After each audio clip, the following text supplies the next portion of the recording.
பெரிய வெற்றியை எல்லோரும் சுவைத்துக் கொண்டிருக்கிறோம் என்றால் அதற்கு மிகப்பெரிய காரணம் அறிவழகன் அவர். அவர் ஒரு நேர்த்தியான ஒரு கலைஞர். எதை எப்படி செய்யணும் அப்படிங்கிறத ரொம்ப நுட்பமாக பதிவு செய்யக்கூடியவர்.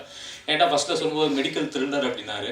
ஆனால் அதை தாண்டி இந்த படத்தினுடைய ஆதார சுருதியாக ஒரு செய்தியை வைத்திருப்பார் படத்தினுடைய கிளைமேக்ஸில். என்னென்னா, ஒரு தாய்க்கு தன்னுடைய குழந்தையை பார்த்து மார்பகம் சுரந்தால் அதற்கு பேர் அன்பு என்று சொல்வார்கள். ஒரு தாய்க்கு வழியே போகிற ஒரு குழந்தையை பார்த்து அவளது மார்பகம், அந்த வழியே போகிற ஒரு குழந்தை அழறப்போ அவளுடைய மார்பகம் சுரந்ததென்றால் அதற்கு பேர் அருள் என்று சொல்வார்கள்.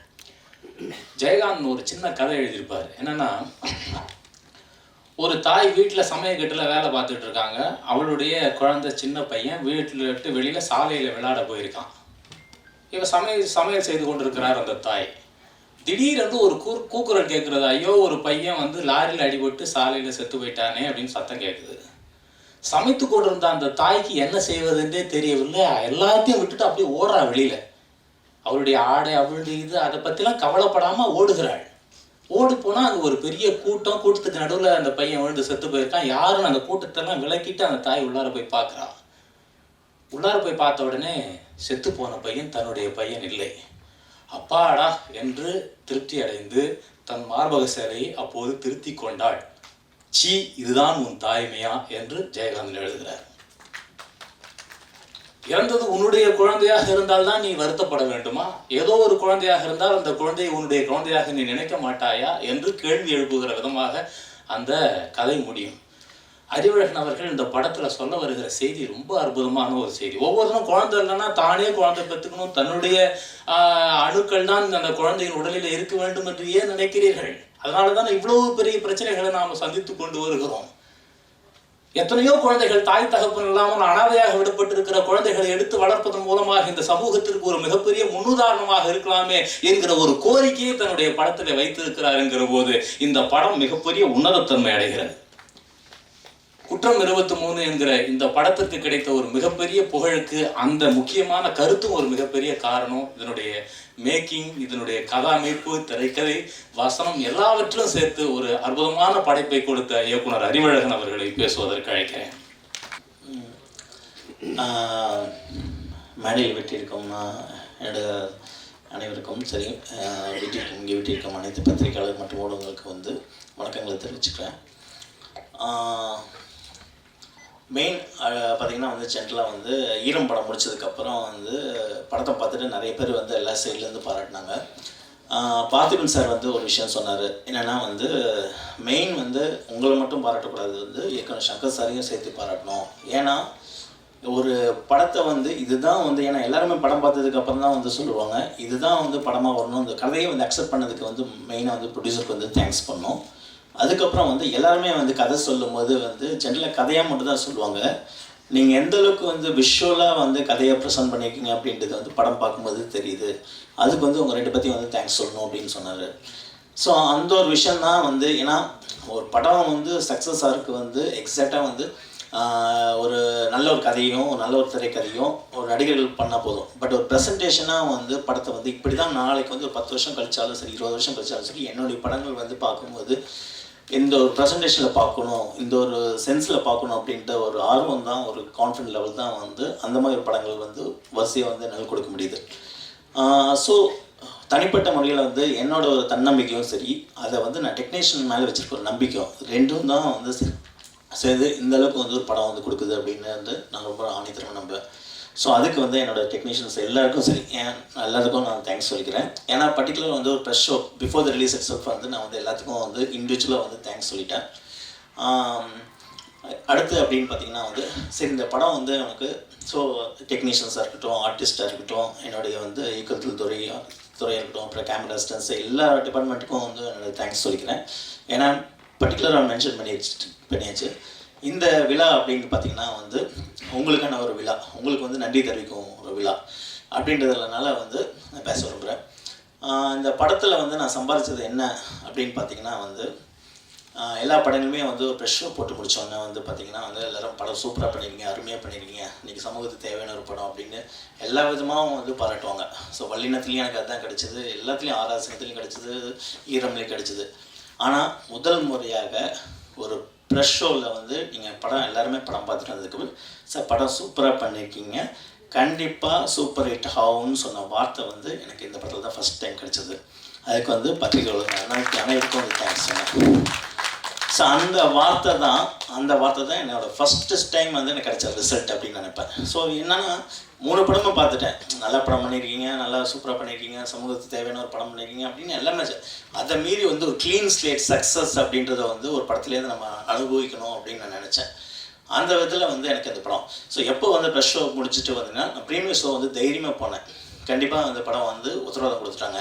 ஏன்னா ஒரு ப்ரெஸ் சைட்லேருந்து இந்த படம் வந்து சூப்பர் அப்படின்ற ஒரு விஷயம், சூப்பர் ஹிட் ஆகும் அப்படின்றத வந்து சொன்னது வந்து எனக்கு ரொம்ப சந்தோஷம். நெக்ஸ்ட் அப்படின்னு பார்த்தீங்கன்னா வந்து அந்த படத்தில் இன்னொரு அடுத்த சந்தோஷம் அப்படின்னு பார்த்தீங்கன்னா சார் நான் அப்பா தான் கூப்பிட்டேன். ஏன்னா வந்து ஒரு அவர் சொன்ன மாதிரி வந்து ஒரு சந்தர்ப்ப சூழ்நிலையில் வந்து அமைஞ்ச ஒரு விஷயம். அதுக்கு வந்து இன்றைக்கும் நான் தேங்க்ஸ் சொல்லிக்கிறேங்கப்பா.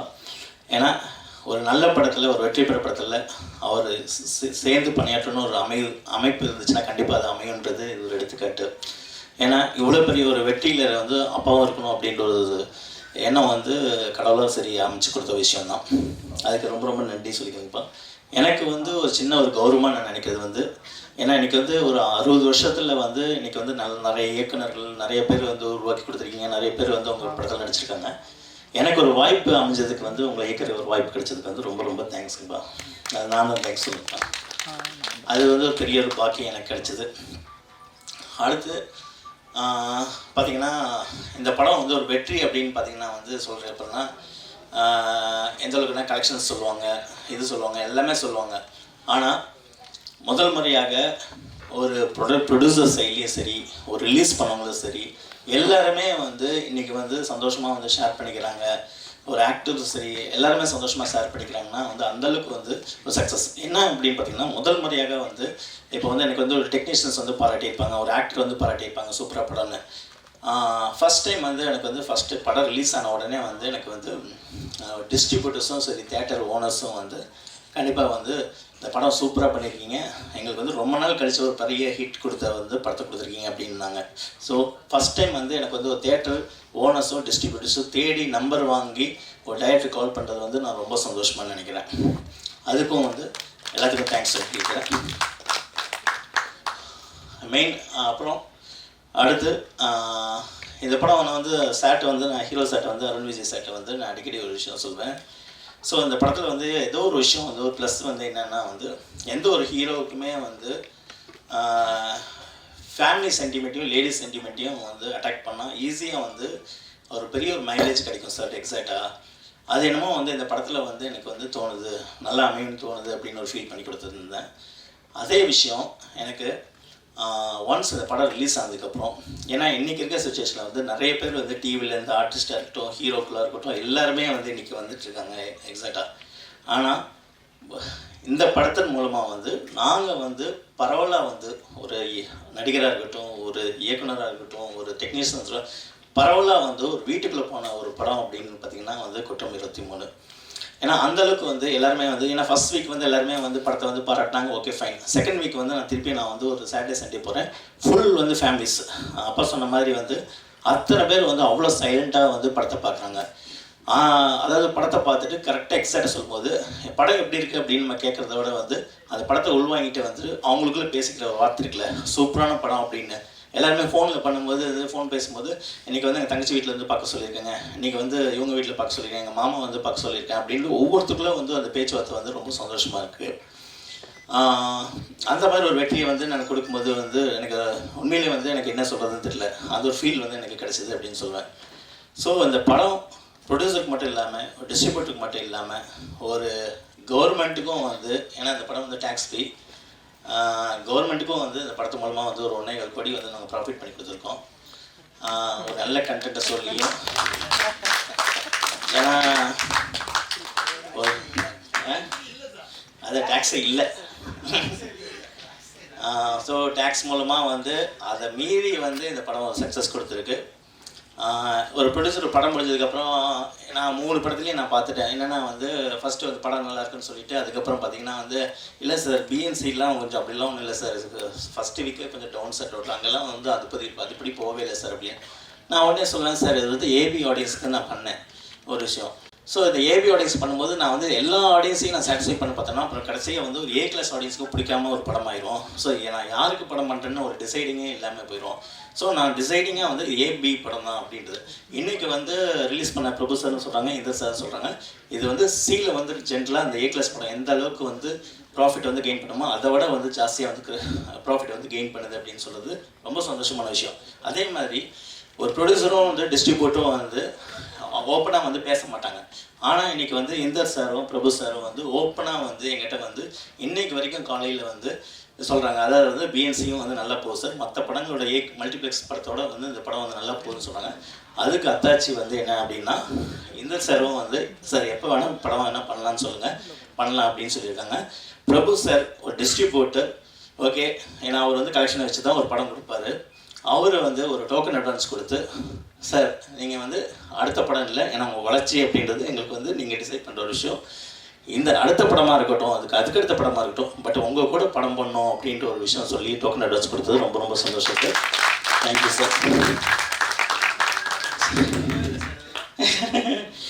அந்த ஒரு பாண்டிங் வந்து எனக்கு ரொம்ப பிடிச்சிருந்துச்சு. அருண் விஜய் சார் சொல்ல போனால் வந்து ஒரே ஒரு பாயிண்ட் தான் சொல்கிறேன். எனக்கு வந்து ரொம்ப நாளுக்கு அப்புறம் எல்லாருக்குமே வந்து ஒரு படம் ஹிட் ஆனதுக்கப்புறம் வந்து தொடர்ந்து வந்து ஒரு இயக்குனர் வந்து படம் பண்ண முடியுதுன்னா வந்து அந்த நட்பு ஃப்ரெண்ட்ஷிப் தான். ஏன்னா மார்க்கெட்டுக்குள்ளே வந்து கரெக்டாக வந்து ஒரு ஹீரோ எப்போவுமே ஸ்டாண்ட் பண்ணியிருக்கணும், ஒரு டைரக்டர் ஸ்டாண்ட் பண்ணியிருக்கணும். எங்கேயோ ஒரு இடத்துல டவுன்ஃபால் ஆச்சுன்னா வந்து அந்த ஹீரோ வந்து கை தூக்கி விடுவார். அந்த மாதிரி ஒரு இண்டஸ்ட்ரியில் தான் நம்ம வந்து ட்ராவல் பண்ணிகிட்டு இருக்கோம். அந்த மாதிரி ஒரு டைரக்டர்ஸ்க்கும் அந்த மாதிரி ஒரு படங்களும் கிடைக்குது. எனக்கு இந்த படத்து மூலமாக முதல் முறையாக வந்து ஒரு ஹீரோ கிடச்சிருக்காரு. ரொம்ப ரொம்ப தேங்க்ஸ் சார். எப்போ வேணாலும் சரி, அது அடுத்த படமாக இருக்கட்டும், எப்போ வேணாலும் வந்து நானும் விருப்பமாக இருக்கேன், அவரும் விருப்பமாக இருக்கன்றது எங்களுக்குள்ள எப்போவுமே நம்ம ஃபோனில் பேசிக்கும் மூலமே தெரியும். அந்த விதத்தில் வந்து ரொம்ப ரொம்ப தேங்க்ஸ் சார் டோட்டலாக. ஸோ ஃபைனல் உங்கள்கிட்ட நான் வரேன். இந்த படம் வந்து நான் முன்னாடி சொல்லியிருக்கேன், ப்ரெஸ்ஸில் வந்து சொல்லியிருக்கேன். ஏன்னா ஃபஸ்ட்டு ஸ்டார்டிங் வந்து எனக்கு தெரிஞ்ச ஒரு விஷயம் வந்து பேசிக் ஒரு எழுத்து அப்படின்ற மூலமாக தான் வந்து இன்ட்ரெஸ்ட் ஆகி இங்கே வந்து இயக்குனராக இருக்கேன். அந்த எழுத்து வந்து எந்தளவுக்கு வந்து இந்த இடத்துல வந்து நான் முக்கியமாக வந்து நான் இந்த படத்தில் வந்து முக்கியத்துவம் கொடுத்துருக்கேன்னா, எல்லாருமே இன்றைக்கி வந்து என் கதை உன் கதை அப்படின்னு ஏகப்பட்ட ஆர்குமெண்ட் ஏகப்பட்ட விஷயங்கள் வந்து போயிட்டுருக்கு. அதெல்லாம் மீறி நான் எடுத்துக்கிட்ட ஒரு இந்த கருவிலேருந்து எனக்கு பிடிச்ச ஒரு விஷயம் அப்படின்றனால அதுக்கு முக்கியத்துவமாக ஒரு அங்கீகாரம் கொடுக்கணும் அப்படின்னு நினச்சி தான் ராஜேஷ்குமாரோட நாவலோட ஒரு கருவை எடுத்துகிட்டு இந்த படத்தை வந்து ஸ்க்ரீன் பிளேவில் அமைச்சிருக்கேன். அந்த விதத்தில் ஒரு நாவல் ஒரு எழுத்தாளனை வந்து இந்த படத்துக்குள்ளே கொண்டு வந்ததுக்கு வந்து நான் ஆத்மார்த்தமாக வந்து நான் வந்து நன்றியை தெரிவிச்சுக்கிறேன். அதேமாதிரி சந்தோஷப்படுறேன் அப்படின்னு நான் சொல்லுவேன்.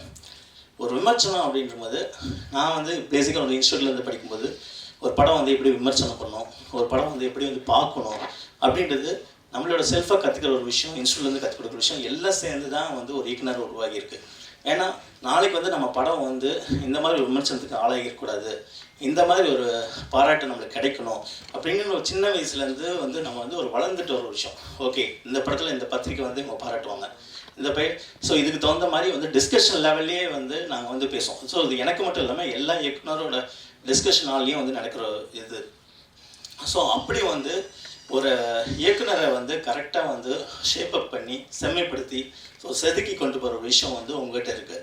அந்த விதத்தில் நீங்கள் வந்து இன்றைக்கி நீங்கள் கூட இருக்க அத்தனை பேரும் வந்து ஒருமித்தமாக வந்து இந்த படத்தை வந்து தூக்கி கொண்டாடினது வந்து எனக்கு வந்து மிகப்பெரிய ஒரு சந்தோஷம். ஏன்னா அதுதான் வந்து இந்தளவுக்கு வந்து ஒரு வெற்றியை எடுத்துகிட்டு போயிருக்கு. பரவாயில்ல வந்து ஒயிட்டாக, ஏன்னா அதுக்கு ஒரு உறுதுணை வந்து கண்டிப்பாக வேணும். ஏன்னா ஒவ்வொரு பாயிண்ட்லேயும் வந்து நான் வந்து உண்மையாக வந்து எடுத்துக்கிறேன். ஒவ்வொரு நிமிஷம் அது நிறையா இருக்கட்டும் குறையாக இருக்கட்டும். ஏன்னா நான் அஸ்டன்டேட்டு சொல்லுவேன், ஏன்னா நிறையா இருந்தாலும் வந்து சொல்லு, குறையாக இருந்தாலும் சொல்லு அப்படின்னு சொல்லுவேன். ஏன்னா நிறையன்றது நான் எந்த இடத்துல வந்து நம்ம வந்து ப்ளஸ்ஸாக இருக்கோம், எந்த இடத்துல வந்து நம்ம மைனஸாக இருக்கோம் அப்படின்றது. ஸோ இந்த படத்தை பொறுத்த வரைக்கும் வந்து ஃபைனல் வந்து படத்தில் வந்து ஏகப்பட்ட நிறைய விஷயங்கள் இருக்குது. படத்தை வந்து சின்ன சின்ன மைனஸ் இருந்தாலும் வந்து அதை அப்படியே வந்து அக்செப்ட் பண்ணிக்கிட்டாங்க. படத்தை வந்து மொத்தமாக பார்த்துட்டாங்க. அதான் அவே ஃப்ரம் கிரிட்டிக் இது எல்லாத்தையும் தாண்டி பெண்களாக இருக்கட்டும் ஃபேமிலி அடைச்சது இது படமாக வந்து அருமையான படம், எல்லோரும் பார்க்க வேண்டிய படம் அப்படின்னு டிசைட் பண்ணிட்டாங்க. ஸோ மைனஸ் அப்படிங்கிற ஒரு விஷயம் இருக்கும்போது ஒரு டுவர்ட்ஸ் கிளைமேக்ஸ் வந்து சார் கொஞ்சம் ரஷ்ஷாக சொல்லிட்டீங்க, வில்லனுக்கு இன்னும் கொஞ்சம் ஸ்ட்ராங்காக சொல்லியிருக்கலான்னு. ஸோ அது எல்லாமே வந்து படத்தில் வந்து ஒரு டைலாகே இருந்துச்சு. ஸோ லேக் அப்படிங்கிற ஒரு விஷயம் என்ன எனக்கு வந்து ரொம்ப ரொம்ப முக்கியம். அதாவது அந்த படம் வந்து இல்லை சார் கொஞ்சம் லேக் சார், செகண்ட் ஆஃப் கொஞ்சம் போர் சார் அப்படின்னு அந்த ஒரு பாயிண்ட்டில் வந்து சிக்கக்கூடாது அப்படின்றது தான் நான் எடிட்டர் டிசைட் பண்ண ஒரு விஷயம். ஏன்னா ஒரு படம் வந்து ஃபாஸ்ட்டாக சொல்கிறத விட வந்து லேகுன்னு ஒன்று கெட்ட பேர் வந்துருச்சுன்னா வந்து அதை திருப்பி வந்து ரொம்ப கஷ்டப்பட்டு காப்பாற்ற வேண்டியது இருக்கும். ஸோ அந்த ஒரு பாயிண்டில் வந்து இது ரஷ்ஷாக போனாலும் பரவாயில்ல, இதை வந்து இந்த லேக் இருக்கக்கூடாது அப்படின்ற ஒரு பாயிண்டில் தான் வந்து அந்த ஒரு பாயிண்ட் பண்ணேன். இன்னொரு விமர்சனம் வந்து சொன்னாங்க வந்து பிற்போக்குத்தனமான வசனங்கள் அப்படின்னு ஒரு பாயிண்டில் வந்து சொன்னாங்க. அது நான் யோசித்தேன் என்னென்னா வந்து அபிநயோட டைலாக் வந்து சொன்னாங்க. அபிநயா வந்து இந்த படத்தோட கருத்தை வந்து எடுத்துகிட்டு போகிற ஒரு கதாநாயகியை நான் வந்து காமிக்கல. இன்றைக்கி நடுத்தர வர்க்கத்தில் இருக்கிற ஒரு பெண்மையோட ஒரு அடையாளம் தான் எப்படி ஒரு சென்டிமெண்ட் வேல்யூஸ்குள்ளே அகப்பட்டுக்கிட்ட ஒரு பெண்ணோட வடிவமாக தான் வந்து நான் அபிநயா வந்து க்ரியேட் பண்ணிட்டேன். ஒரு டயட்டோட பார்வையில், ஒரு கதையோட பார்வையில் நான் சொன்ன விஷயம் வந்து அந்த கடைசியில் வந்து தாய்மை என்பது பெத்தெடுப்பது மட்டும் இல்லை தத்தெடுப்பது தான் அப்படின்னு சொன்ன விஷயம் தான் ஒரு டயட்டோட பாயிண்டில், ப்ரொட்டகனிஸ்ட் பாயிண்டில், ஒரு ஹீரோட பாயிண்டில் சொல்கிற ஒரு விஷயம். ஏன்னா கதை வந்து ரெடியானதுக்கப்புறம் எனக்குள்ள ஒரு தேடுதல் இருந்துச்சு. அதாவது மெடிக்கல் வளர்ச்சியை வந்து மெடிக்கல் சயின்ஸை வந்து தேவையில்லாமல் யூஸ் பண்ணிக்கிறாங்க, அதை வந்து தேவையில்லாமல் யூஸ் பண்ணி நேர்மையாக யூஸ் பண்ணணும், இது மட்டும் தான் சொல்யூஷனா, இதுக்கு மீறி வந்து யூனிவர்சல் ஒரு சொல்யூஷன் கிடையாதா அப்படின்னு ஒரு தேடுதல் தான் வந்து எல்லாருக்கும் பொருந்துகிற மாதிரி அந்த ஒரு தாட் வந்ததுக்கப்புறம் தான் ஓகே இந்த படம் எடுக்கிறதுல வந்து எனக்கு வந்து ஒரு முழுமையான வந்து ஒரு எண்ணம் இருந்துச்சு எனக்கு. ஸோ அந்த பாயிண்டில் வந்து எனக்கு வந்து அந்த படம் திருப்தியானதே வந்து எப்படி வல்லினத்தில் வந்து ஒரு கிரிக்கெட் கொடுக்குற இம்பார்ட்டன்ஸ் வந்து மற்ற எல்லாத்துக்கும் கேமுக்கு கொடுக்கணும் அப்படின்ட்டு ஒரு பாயிண்ட் தோணுனப்போ தான் இந்த படம் எடுக்கிறதுல யூஸ்ன்னு எனக்கு தோணுச்சு. அந்த சேம் தாட்டு தான் வந்து எனக்கு அந்த கிளைமேக்ஸ் பாயிண்ட் வந்ததுக்கப்புறம் தான் அந்த படத்தோட ஒரு என்ன சொல்கிற உண்மைத்தன்மை வந்து எனக்கு வந்து ஃபீல் ஆச்சுன்னு நான் சொல்வேன். ஸோ நான் அவங்ககிட்ட சொன்ன மாதிரி ஒரே ஒரு பாயிண்ட் தான். ஏன்னா எப்படி வந்து விமர்சனம் வந்து என்னை வந்து செதுக்கிக்குதோ ஓகே அந்த விமர்சனத்தில் வந்து ஒரு நேர்மை இருக்கணும் அப்படின்றது ஒரு விஷயம் சொல்கிறேன். ஏன்னா சின்ன வயசுலேருந்து நம்ம வந்து இந்த புக்கு வந்து இந்த மாதிரி ஒரு மதிப்பு வச்சுருப்போம், ஒரு சர்டன் பத்திரிக்கையில் வந்து மதிப்பு வச்சுருப்போம். அந்த மதிப்பு வச்சுருக்கும் போது அவங்ககிட்ட இருந்து ஒரு உண்மையான வந்து விமர்சனம் வரும்போது நம்ம அக்செப்ட் பண்ணிப்போம். ஏன் இப்படி போகிறாங்கன்னு சொல்லும்போது வந்து நம்மளுக்கே லைட்டாக ஒரு டிஸ்டர்ப் ஆகும். ஸோ அதை வந்து ஒரு ஆதங்கம், ஏன்னா ஒரு சமூக கோபம் சமூக ஆதங்கமும் மட்டும் இருக்கும்போது தான் வந்து ஒரு உண்மையான ஒரு படைப்பாளி வந்து இருக்குன்னு நம்ம சொல்லுவோம். அந்த விதத்தில் அந்த ஒரே பாயிண்ட்டை மட்டும் நான் சொல்லிவிட்டு விடைபெறுகிறேன்.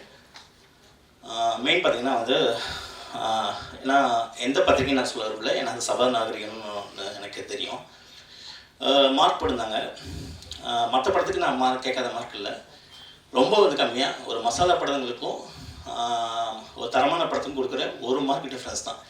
எனக்கு டவுட்டாக இருக்குது, ஏன்னா இன்ன வரைக்கும் எல்லாத்துக்கும் அந்த டவுட் இருக்குன்னு நினைக்கிறேன். அது உண்மையிலே வந்து 50 மார்க் போகிறாங்களா இல்லை 100 மார்க்கு அப்படின்னு ஒரு விஷயம். ஸோ அப்படி போடும்போது ஏன்னா நம்மளுக்கு தெரியும் உண்மையான விமர்சனங்கள், ஏன்னா இன்றைக்கி வந்து உண்மையான விமர்சனத்தை வந்து நான் நிறைய குறை எல்லாத்தையும் எடுத்துக்கிட்டேன் டோட்டல் எக்ஸட்டாக. ஸோ அப்படி இருக்கும்போது ரொம்ப வந்து என்ன வந்து சரி என்ன பாயிண்டில் வந்து ஒரு மாற்று சினிமா வந்து விரும்புகிறீங்களா, ஓகே இது மாற்று சினிமா வந்து ஒரு சாங் இல்லாமல் படத்தோட கதைக்கு ஏற்ற மாதிரி படத்தோட கதைக்கு ஏற்ற மாதிரி வந்து ஒரு காமெடி கேரக்டர் வந்து கதையோடு வச்சு நம்ம ஒரு விஷயம் சொல்லியிருக்கோம். அதேமாரி வந்து இன்றைக்கி மக்களும் சரி மற்ற அத்தனை பத்திரிகையும் வந்து ஒருமித்தமாக வந்து பாராட்டியிருக்காங்க. அதை மீறி வந்து தனித்து வந்து ஒரு மாற்று விமர்சனமாக இருக்குது அப்படின்றது வந்து சின்ன ஒரு ஆதங்கம் இருந்துச்சு எனக்கு டோட்டலாக. ஸோ அது எப்படி வந்து ஒரு படைப்பாளின்றது எல்லாத்தையும் அக்செப்ட் பண்ணிக்கணும், அது வந்து எந்த விதத்தில் வந்து அவங்க எடுத்துக்கிறாங்க பண்ணுறாங்க எனக்கு எதுவுமே தெரியாது. பட் அதை மீறி வந்து ஒரு படைப்பாளி வந்து எல்லாத்தையும் பேலன்ஸாக எடுத்துக்கணும் அப்படின்னு வந்து ஏன்னா நான் சின்ன வயசுலேருந்து ஒரு பத்திரிகைகள் கொடுக்குற ஒரு மரியாதை வந்து அந்த பத்திரிகைக்கும் வந்து ஒரு கொடுக்குற ஒரு மரியாதையில் தான் நான் பண்ணிட்டு இருந்தேன். ஸோ இது எப்படி வந்து நம்மளை வளர்த்திக்கிறது, நம்ம நாளுக்கு நாள் வந்து இந்த மாதிரி விமர்சனங்கள் எல்லாத்தையுமே நம்ம தாங்குகிற ஒரு விஷயத்தை வந்து வேணும் அப்படின்னு யோசிக்கும் போது மார்க் மட்டும்தான் வந்து உண்மையான ஒரு விஷயம், ஒரு படத்தை நிர்ணயிக்கிற விஷயமா அப்படின்னு பார்த்தேன். இல்லை, ஏன்னா வந்து இன்றைக்கி மார்க் வாங்காமல் தான் வந்து நிறைய பேர் விஞ்ஞானத்துலேயும் சரி தொழிலையும் சரி தொழிலதிபரும் சரி சினிமாவிலும் சரி நிறைய ஜெயிச்சிருக்காங்க. ஸோ அந்த ஒரு மார்க் இல்லாமல் வந்து நம்ம அடுத்தடுத்த படிகளை வந்து மேலே போவோம் அப்படின்ற ஒரு விஷயத்தில் தான் நான் வந்து அதை அக்செப்ட் பண்ணிக்கிட்டேன். ஸோ அந்த விமர்சனம் வந்து ஒரு என்னோடய ஆதங்கம் அப்படின்ற ஒரு விஷயத்தை மட்டும் நான் தெரிவிச்சுக்கிட்டேன். ஏன்னா ஒரு படைப்பாளிக்கு வந்து ஒரு உண்மையான விமர்சனங்களை வந்து எடுத்துக்கணும் அப்படின்னு ஆசைப்படலாம். ஃபைனல் கடைசியாக வந்து ஒரே ஒரு பாயிண்ட் தான், என்ன அப்படின்னு பார்த்தீங்கன்னா எதுன்னு தெரியல. ஸோ அது உண்மையான விமர்சனங்களையும் உண்மையான இதையும் வந்து நான் எடுத்துக்கிட்டு தான் வந்து என்னோடய ஒவ்வொரு படமும் வந்து என்ன சொல்கிறது டோட்டலாக அதிகமான வந்து ஒரு ஏன்னா ஒரு மாரல் ரெஸ்பான்சிபிலிட்டின்னு ஒரு இயக்குனருக்கு தேவை. அந்த மாரல் ரெஸ்பான்சிபிலிட்டி இந்த ஒவ்வொரு படங்களும் இருந்துச்சு, இந்த படம் இருந்துச்சு. அடுத்த படங்கள் வந்து பெரிய ஒரு பொறுப்பை கொடுத்துருக்கீங்க. அந்த பெரிய பொறுப்புகளில் வந்து எந்தளவுக்கு கொடுத்துருக்கீங்கன்னா வந்து இப்போ நான் மார்க்கை பற்றி பேசினேன்ல, இந்த படம் வந்து என்னை முழுமையாக்குனது வந்து ஒரே ஒரு ஃபோன் கால் தான். அது என்னன்றது நான் முன்னாடி சொல்லிடுறேன். என் ஃப்ரெண்டு வந்து கால் பண்ணாங்க. சரி, ஒரு பேரண்ட்ஸ் வந்து 2 பேர் வந்து கப்பிள்ஸ் வந்து 6 வருஷமாக குழந்தை இல்லை. மெயின் வந்து இந்த வருஷம் ட்ரீட்மெண்ட்டுக்காக ஆவடியிலேருந்து வந்திருக்காங்க. 9 லட்ச ரூபா வந்து ஹாஸ்பிட்டல் வந்து பில் கேட்டிருக்காங்க. அடுத்த வாரம் வந்து ஐவிஎஃப் வந்து ட்ரீட்மெண்ட்டு. நான் வந்து சொன்னேன், சார் கேப்பில் வந்து இந்த படம் வந்து பாருங்கள் அப்படின்னு வந்து நான் சொல்லியிருந்தேன். முந்தா நாள் வந்து படம் பார்த்துட்டு நைட் ஃபுல்லாக வந்து ஹஸ்பண்ட் ஒய்ஃப் வந்து 2 பேர் தூங்கல. அடுத்த நாள் காலையில் வந்துட்டு ஒய்ஃப் வந்து அவங்க ஹஸ்பண்ட் சொல்லிட்டாங்க, ஏங்க இவ்வளோ செலவு பண்ணி வந்து நமக்கு அந்த ட்ரீட்மெண்ட் வேணுமா அப்படின்னு சொல்லிட்டு, நாமே ஒரு குழந்தைய வந்து தத்தெடுக்கக்கூடாது அப்படின்னு சொன்னாங்க. அந்த விஷயம் வந்து தான் என்னை வந்து பொறுத்து நான் வந்து கண்டிப்பாக வந்து டைரக்டர்ட்டையும் வந்து ஹீரோட்டையும் வந்து பேசணும் அப்படின்னு வந்து பர்மிஷன் கேட்டிருக்காங்க. ஸோ இதுதான் வந்து ஒரு இயக்குனருக்கான முழு திருப்தி. அப்பாட்டமாக ஒரு ஹீரோவை தாண்டி அதுதான் வந்து இன்றைக்கி வந்து அருண்விஜய் சாருக்கும் சரி, ஒரு நடிகராக வந்து ஒரு பொறுப்பு கொடுத்துருக்கு, ஒரு இயக்குனராக வந்து எனக்கு அந்த பொறுப்பு கொடுத்துருக்கு. இந்த ஒரே ஒரு பொறுப்பு போதும். பத்திரிகைகள் நீங்கள் கொடுத்த ஒரு உண்மையான விமர்சனம் போதும். இது என்றைக்குமே வந்து அந்த பொறுப்பை வந்து நாங்கள் இந்த தலைக்கு ஏற்றாமல் மனசில் ஏற்றிக்கிட்டு அதை வழி நடப்போம் அப்படின்ட்டு சொல்லி விடைபெறுகின்றேன். நன்றி, வணக்கம். மேடையில் அமர்ந்திருக்கும் எங்கள் குற்றம் 23 குடும்பத்தாருக்கும், இங்கு வந்திருக்கும் தொலைக்காட்சி நண்பர்களுக்கும், பத்திரிகை நண்பர்களுக்கும் மற்றும் ஊடக நண்பர்களுக்கும் முதல்கான் வணக்கம். இது ஆக்சுவலாக வெற்றி விழான்னு சொல்கிறத விட இது வந்து உங்களுக்கு நன்றி கூறும் விழா தான் நான் சொல்லுவேன். ஏன் பட்டு சட்டை அப்படின்னு பார்த்தீங்கன்னா, நம்ம கோயிலில் ஒரு வேண்டுதல் நிறைவேறிடுச்சுன்னா அங்கே வந்து நன்றி சொல்லுவோம் கோயிலுக்கு போய். அதே மாதிரி தான் இங்கே நான் பட்டு சட்டையோடு வந்தது உங்கள் எல்லாருக்கும் நன்றி சொல்கிறதுக்காக. ஒரு கோயிலுக்குள்ளே வந்து அந்த ஒரு புனிதமான ஒரு இதில் வந்து நம்ம ஒரு நன்றி சொல்லணும். அதே மாதிரி தான் உங்களை நான் எப்போதுமே பார்த்தது உண்டு. ஏன்னா ப்ரெஷ் ஷோ பார்த்த உடனே உங்களோட அந்த எழுத்துக்கள் உடனே போய் ரீச் ஆச்சு ஆடியன்ஸ்கிட்ட. இது எப்படிப்பட்ட ஒரு படம், இது பார்க்க வேண்டிய ஒரு படம் என்று உடனே வந்து ரீச் ஆகி தான் இன்னைக்கு இந்த படம் இவ்வளோ ரீச் ஆனதுக்கான மக்கள் எல்லாருமே வந்து பார்த்து பாராட்டுறதுக்கான முக்கிய ரீசன். ஸோ அதுக்கு முதல் உங்களுக்கு எல்லாருக்கும் என் மனமார்ந்த நன்றியை இந்த நேரத்தில் தெரிவிச்சுக்கிறேன். அஃப்கோர்ஸ் நான் ப்ரெஸ் மீட் அப்போவே நான் சொல்லியிருந்தேன், இது எனக்கு ஒரு முக்கியமான படம். ஏன்னா என்னை அறிந்தால் வெற்றி படம், அது வந்து அஜித் சார் இருந்தார், எனக்கு பேர் வந்தது. பட் வியாபார ரீதியாக நான் எங்கே இருந்தேன்னு எனக்கே தெரியல. ஸோ எனக்கு ஒரு நடிகனாக எனக்கு வந்து என்னோட இடத்தை நிர்ணயிக்கக்கூடிய ஒரு படமாக இந்த படத்தை தான் நான் நம்பிட்டு இருந்தேன். ஏன்னா ஒரு பெரிய ஒரு பயம் இருந்தது. ஓகே, அது வேற ஒரு கதாபாத்திரத்தில் வெற்றி அடைஞ்சிட்டாரு, இந்த ஒரு படம் சரியாக போகலன்னா அப்போது என்ன பேசுவாங்கன்னு உங்கள் எல்லாருக்குமே தெரியும். ஸோ அந்த ஒரு பயமும் பொறுப்புணர்ச்சியும் தான் இந்த படம் ஆரம்பித்ததுலேருந்தே எனக்கு ஒன்று இருந்தது. கதை செலக்ட் பண்ணுற டைம்லேருந்தே ரொம்ப கவனத்தோடு தான் இந்த கதையை நான் செலக்ட் பண்ணேன். அறிவுடன் சார் எனக்கு என் வாழ்க்கையில் ஒரு பெரிய ஒரு கிஃப்ட்னு நினைக்கிறேன். தேங்க்யூ அறிவுடன் சார். நாங்கள் ரொம்ப நாளாக பேசிகிட்டு இருந்தோம் படம் பண்ணணும்னு. பட் இந்த ஒரு தருணம் குற்றம் 23 மூலமாக வரணும்னு இருந்திருக்கு. அது யாராலையும் மாற்ற முடியாது. அவர் என் மேலே நம்பிக்கை வச்சார், நான் அவர் மேலே நம்பிக்கை வச்சுருந்தேன், அவர் எழுத்து மேலே நம்பிக்கை வச்சுருந்தேன். அவர் எப்பேற்பட்ட டெக்னீஷியன் எனக்கு ஐடென்டிஃபை பண்ண முடியும். ஒரு நடிகனுக்கு தெரியும் யார் எப்பேற்பட்டவர்கள் என்று நம்ம பார்த்துட்டோம் இத்தனை வருஷம். அந்த ஒரு எக்ஸ்பீரியன்ஸில் I knew that Gautham sir படத்துக்கு அப்புறம் இவர் இயக்கத்தில் நான் பண்ணேன்னா கரெக்டாக கொண்டு போய் சேர்ப்பார் ஆடியன்ஸ்ட்டு அப்படின்னு நினச்சேன். கதை சொல்லும் போதே இது வந்து சொன்னார், இது வந்து குடும்பங்களுக்குள்ளே நீங்கள் போய் சேருவீங்க அருண், கண்டிப்பாக இந்த படம் உங்களுக்கு வேறு ஒரு இமேஜ் கொடுக்கும் அப்படின்னாரு. சொன்ன மாதிரியே செஞ்சுட்டீங்க சார், தேங்க்யூ ஸோ மச். இன்றைக்கி காலேஜ் போனாலும் சரி, ஏதாவது ஒரு ஃபங்க்ஷன் போகும்போது கூட அங்கே பெண்களோட வரவேற்பு இன்னும் பெரிதளவில் இருக்குது சார். Thank you so much. இந்த படம் ஃபஸ்ட்டு முதல் நன்றி என்னோட நண்பன் திரு இந்திரகுமார். எனக்கு பெரிய என்ன ஒரு பயம்னா, இப்போ ப்ரொடியூசர் வந்துட்டார், படம் பண்ணிட்டோம், அவர் வந்து இந்த படத்தில் ஜெயிக்கணும். ஏன்னா அவர் நம்ம நிறைய ப்ரொடியூசர் பார்த்துட்டோம். இப்போ படம் முடிஞ்சோன்னா என்ன ஆனாங்கன்னே தெரியாது. அந்த மாதிரியான ஒரு நிலைமை இருக்கக்கூடிய இந்த ஒரு சூழ்நிலையில் இப்போ அப்படி தான் இருக்குது சினிமா. ஏன்னா வெரி வெரி டிஃபிகல்ட். ஸோ ஒரு படம் எடுக்கிறது கஷ்டம். அதுக்கப்புறம் படம் வந்து அதை வந்து ப்ரொடியூசர் லாபம் பார்த்து ஒரு நல்ல பேர் எடுக்கணும். அதாவது நான் தான் எந்திட்ட சொன்னேன், இது எல்லாமே சேர்ந்து உனக்கு முதல் படம் கிடச்சிது. I think you are very lucky. So he is lucky actually for me. Radaan cinemas இன்னைக்கு ரெடான் ஃபிலிம்ஸ் வந்து has given a successful film. And எனக்கு இது மறக்க முடியாத ஒரு கம்பெனியாக போச்சு. ஸோ எங்களோட அசோசியேஷன் தொடர்ந்து இருக்கும். அண்ட் வி ஆர் அடுத்தது என்னன்றதையும் நாங்கள் பிளான் பண்ணிக்கிட்டு இருக்கோம். ஸோ அந்த விதத்தில் எனக்கு வந்து அதை நம்ம சரியாக பண்ணிட்டோம் அப்படின்னமே எனக்கு ஒரு பெரிய சந்தோஷம் இருந்துச்சு. நடிகனாக ஜெயிச்சதை மீறி நம்மளை நம்பி ஒருத்தர் இறங்கினார். அவரை வந்து இன்னைக்கு ஜெயிக்க வச்சுருக்கோம் அப்படின்னும் போது எனக்கு ரொம்ப சந்தோஷம். ரஜினி சார் படம் பார்த்துட்டு ஐ திங்க் அவர்கிட்டேருந்து நான் எதிர்பார்க்கவே இல்லை. திடீர்னு அந்த கால், திடீர்னு அடுத்த நாளே படம் பார்த்துட்டு கூப்பிட்டு பாராட்டினது, இதெல்லாம் மீறி வீட்லேயே எத்தனை வருஷம் இருக்கேன், எத்தனையோ படம் பார்த்துட்டாங்க. ஆனால் இன்னைக்கு அப்பா வந்து இந்த படத்தை பற்றி ஆக்சுவலாக அவங்க வெளியில் நான் படம் பார்த்துட்டு கூட என்ன இப்படி சொல்லலை, உங்கள் முன்னாடி சொல்லியிருக்காங்க. எனக்கு ரொம்ப ரொம்ப சந்தோஷமாக இருக்குது. ஒரு நடிகன் இத்தனை நாள் நான் பண்ணதில் யார் அப்ரிசியேஷனை விட இன்றைக்கி அப்பா அப்ரிஷியேட் பண்ணியிருக்காங்க. அது ஃபேனுன்னு சொன்னாங்க. அப்பா நீங்கள் பண்ணதுக்கு ஒரு சின்ன துரும்பு கூட நான் பண்ணலை, இன்னும் பண்ண வேண்டியது நிறைய இருக்குது. Thank you so மச்ப்பா.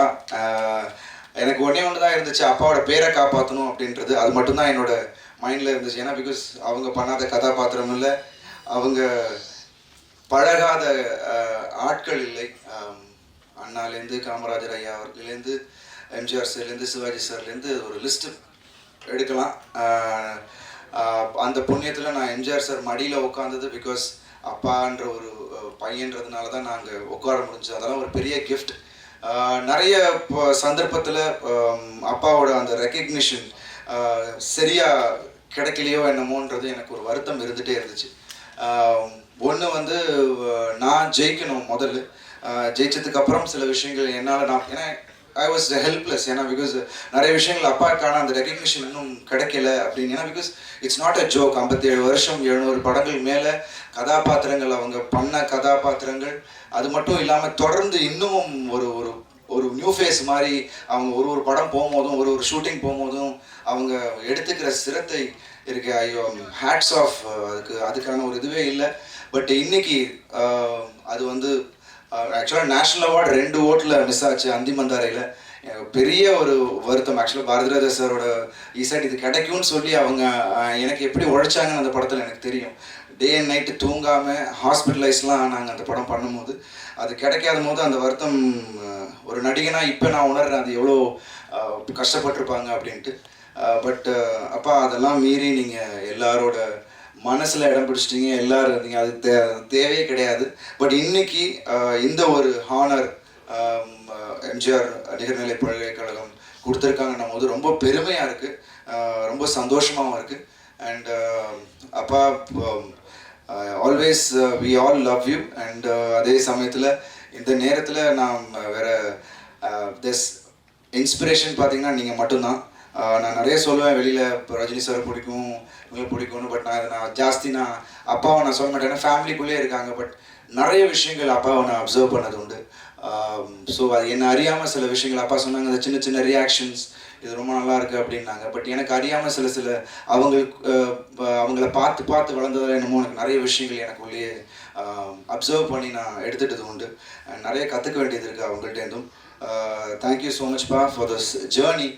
ஏன்னா வெற்றி தோல்வி இதெல்லாம் மீறி என்னை வந்து சப்போர்ட்டிவாக கண்டினியூஸாக ஃபினான்ஷியலாகவும் என்னை ஃபுல்லாக சப்போர்ட் பண்ணாங்க. சொல்கிறதுக்கு நான் என்றைக்குமே இது பண்ணதே கிடையாது. ஏன்னா பிகாஸ் லாட் ஆஃப் டைம் இப்போ எனக்கு கல்யாணம் நடந்துருச்சு, குழந்தைகள் இருந்தது. பட் நான் படங்கள் ரொம்ப கம்மியாக பண்ணிகிட்டு இருந்தேன். பட் உங்களுக்கு தெரியும் இப்போ உள்ள காலகட்டத்தில் எவ்வளோ கஷ்டமான ஒரு விஷயம். ஸோ அந்த நேரத்துலையும் என்றைக்கும் ஒரு நாள் கூட என்கிட்ட அப்பா வந்து கேள்வி கேட்டதே கிடையாது. பிகாஸ் அவருக்கு தெரிஞ்சிருக்கு இவன் கரெக்ட் ட்ராக்கில் போயிட்டுருக்கான், வின் பண்ணுவான்னு. என்னை விட அவங்க ரொம்ப கான்ஃபிடென்ஸ் வச்சுருந்தாங்க. ஸோ இன்றைக்கி இந்த படம் ஜெயிச்சதன் மூலம் எங்கள் அம்மா சந்தோஷப்பட்டது, என் குடும்பத்தார் சந்தோஷப்பட்டது தான் எனக்கு பெரிய சந்தோஷமாக இருக்குது. ஸோ அதனால தான் நான் பெரிய சந்தோஷமே அடையலை. ஏன்னா நான் இந்தரும் நானும் பேசிகிட்டு இருக்கும்போது எல்லாருமே சந்தோஷமாக இருக்கும். But the more thing is like இன்னும் எனக்கு கூடுதல் ரெஸ்பான்சிபிலிட்டி வந்திருக்கு. இன்னைக்கு இந்த படத்துக்கு அப்புறம் அடுத்து நம்ம என்ன பண்ண போகிறோம், ஏன்னா அதுதான் என் மைண்டில் ஓடிட்டு இருக்க தவிர இந்த வெற்றி. பிகாஸ் நம்ம நிறைய பார்த்தாச்சு, we have been seeing என்னோட ஒவ்வொரு படங்களும் ஒவ்வொரு படி மேலே தான் போயிட்டு இருந்துச்சு. அதுக்கான முக்கிய காரணம் நீங்கள். ஸோ இன்றைக்கி இது நடந்திருக்குன்னும் போது and first of all audience எல்லாருக்கும், ஏன்னா இது நிச்சயமாக இந்த ஓப்பனிங் நாங்கள் தியேட்டருக்காரங்களே எக்ஸ்பெக்ட் பண்ணலை. இது ஒரு கெஸ் பண்ணி தான் சும்மா போட்டாங்க இந்த படம். பட் இன்றைக்கும் அது வந்து இப்போ நிறைய தியேட்டரில் வந்து இப்போ உதயம் தியேட்டர்லாம் பார்த்தீங்கன்னா சார் இது யாருமே எதிர்பார்க்கல சார் இந்த மாதிரி வருவாங்க அப்படின்னாங்க. ஸோ அது I think thanks to the audience. நம்பி இந்த படத்துக்கு வந்தீங்க. மேபி என்னோட முந்தைய படங்கள் அதுக்கான ஒரு பாதிப்பை ஏற்படுத்தி இல்லை நிச்சயமாக இதில் ஏதாவது பண்ணியிருப்பான் அப்படின்னு சொல்லி வந்தீங்க. கண்டிப்பாக அந்த ஒரு என் மேலே வச்சுருக்க அந்த நம்பிக்கை கண்டிப்பாக வீண் போகாமல் ஒவ்வொரு படங்களும் வித்தியாசமான படங்களாக கொடுத்து கண்டிப்பாக இப்போ உங்களை என்டர்டெயின் பண்ணுவேன்றதில் இன்றைக்கி நான் சொல்லிக்கிறேன். அண்ட் மற்ற ஹோல் க்ரூவுக்கு என்னோட முதல் நன்றி. இங்கே இருக்கிற சுரேஷ்ந்திரா சார் சைலண்ட்டாக அப்பப்போ வருவார், பட் கரெக்டாக இந்த படத்தை கரெக்டாக கொண்டு போய் சேர்த்துருக்கீங்க சார். Thank you so much. உங்களோட பங்களிப்பு மிகப்பெரிய பங்களிப்பு சார். Thank you so much. நான் சொல்லலை அவரை பற்றி. Nassar sir thank you so much sir. எப்போதுமே என்னை ஃபேமிலியாக நீங்கள் பார்த்தீங்க. இங்கே எல்லாருமே எங்களுக்கு ஃபேமிலியாக தான் இருந்திருக்காங்க. அண்ட் அறிவுடன் சார்ட்ட நான் எப்போதுமே சொல்லுவேன், அவர் சொன்னார் எனக்கு ஒரு ஹீரோ கிடச்சிட்டாருன்னு. எனக்கு ஒரு ஃபேமிலி கிடச்சிருக்கு, அவங்களுக்கு சந்தோஷத்தை கொடுத்துருக்கின்றது எனக்கு ரொம்ப ஆத்ம திருப்தி. Thank you so much sir. So இந்த படம் மூலிமா இப்போ நிறைய பேர் சந்தோஷப்படுத்தியிருக்கோம் அப்படின்னு நினைக்கும் போது ரொம்ப சந்தோஷம். அக்ராஸ் ஃபிலிம் பிரபு சார் தேங்க்யூ ஸோ மச் எங்கள் மேலே நம்பிக்கை வச்சதுக்கு. இன்னைக்கு I am really happy that நீங்கள் சந்தோஷமாக இருக்கிறது எங்களுக்கு ரொம்ப சந்தோஷமாக இருக்குது. அண்ட் இன்னும் எங்களுக்கு இந்த பொறுப்பை கொடுத்துருக்குன்னு தான் சொல்லணும். மேலும் உங்களோட சப்போர்ட் எப்போதுமே தேவை. அடுத்தடுத்த படைப்புகளுக்கு கண்டிப்பாக அந்த நீங்கள் கொடுத்த இந்த ஒரு முக்கியத்துவம், இந்த ஒரு இது ஒரு பொறுப்பாக எடுத்துகிட்டு நான் கண்டிப்பாக என்னோட படங்களை நாங்கள் பண்ணுவோம் அப்படின்னு தான் சொல்லிக்கிறேன். Thank you so much for this grand success. இன்னைக்கு எங்கள் எல்லாருக்கும் இந்த நேரத்தில் நன்றி சொல்கிறதுக்கு தான் இன்றைக்கி நாங்கள் வந்திருக்கோம். Thank you so much. we need all your support again, all of you. Thank you.